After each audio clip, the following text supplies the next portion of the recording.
Es el comienzo de un largo camino que llevará a la renovación integral de la segunda gran estación ferroviaria de Madrid. Las obras de Chamartín ya han comenzado y te cuento todos los detalles.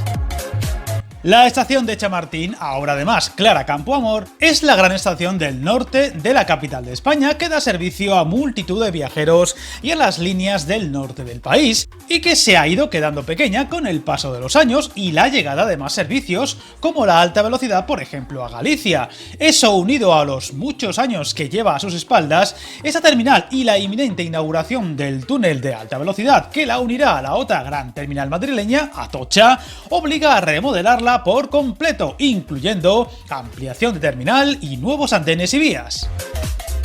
Las obras que dan comienzo consistirán en un nuevo vestíbulo y 4 vías más para el AVE, suponiendo además el arranque del megaproyecto urbanístico Nuevo Madrid Norte, que transformará por completo el entorno de la estación, dando lugar a un nuevo área de viviendas, zonas verdes y negocios.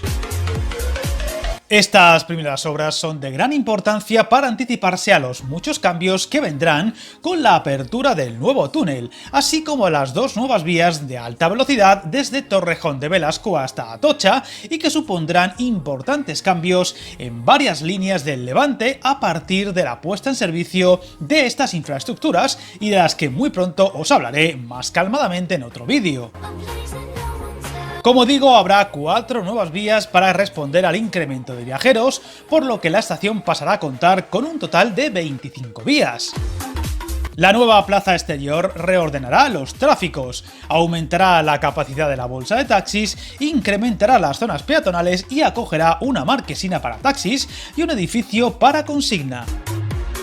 La estación y su entorno seguirán transformándose con una remodelación total de su vestíbulo y su ampliación para abarcar y conectarse con las nuevas vías y los andenes que se montarán hacia el lado este. La vetusta imagen de Chamartín comenzará a cambiar por completo, adecuándose a los nuevos tiempos y necesidades de espacio para los nuevos potenciales viajeros que se incrementarán en los próximos años, convirtiéndola en un hub de transportes referente internacional en diseño y sostenibilidad.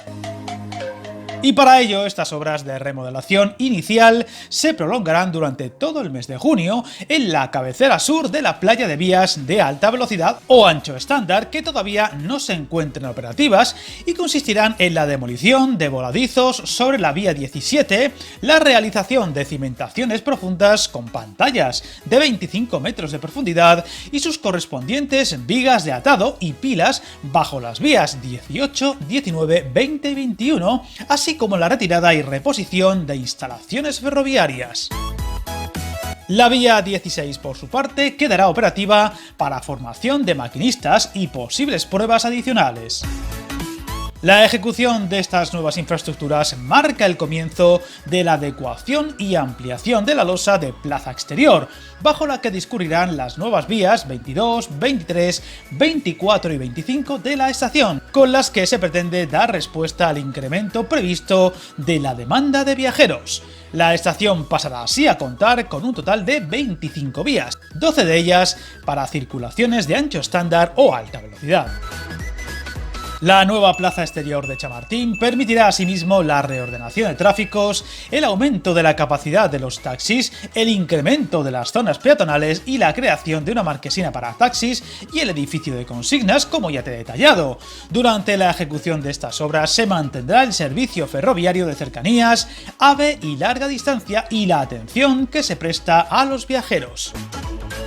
Pero este solo es el primer paso. Posteriormente, la estación y su entorno seguirán transformándose con una remodelación total de su vestíbulo y su ampliación para abarcar y conectarse con las nuevas vías y andenes, que se montarán hacia el lado este. El edificio de viajeros estará compuesta por 3 zonas, una de embarque para alta velocidad, otra para el cercanías con acceso a través de tornos y la tercera con vestíbulo común en forma de gran pasillo longitudinal.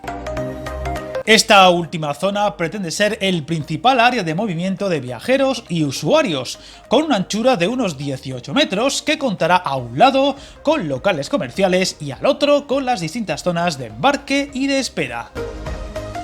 Las obras representan una inversión de unos 206 millones de euros y un plazo de ejecución de unos 60 meses, en el que se incluyen la realización de otras obras complementarias, como es la construcción de una conexión subterránea con el vestíbulo de cercanías y con el Metro de Madrid. Una transformación radical y que dejará huella en el futuro de Madrid y su transporte público, así como las conexiones ferroviarias que pasan por ella, al facilitarse con el nuevo túnel la conexión de todas las líneas del país, sin necesidad de hacer transbordos como ocurría hasta ahora. Estaremos muy atentos al devenir de estas obras y los muchos cambios que se vienen, y aquí lo contaremos. Suscríbete al canal, encantado de leer tus comentarios y recuerda, hasta el camino más largo se inicia con un primer paso.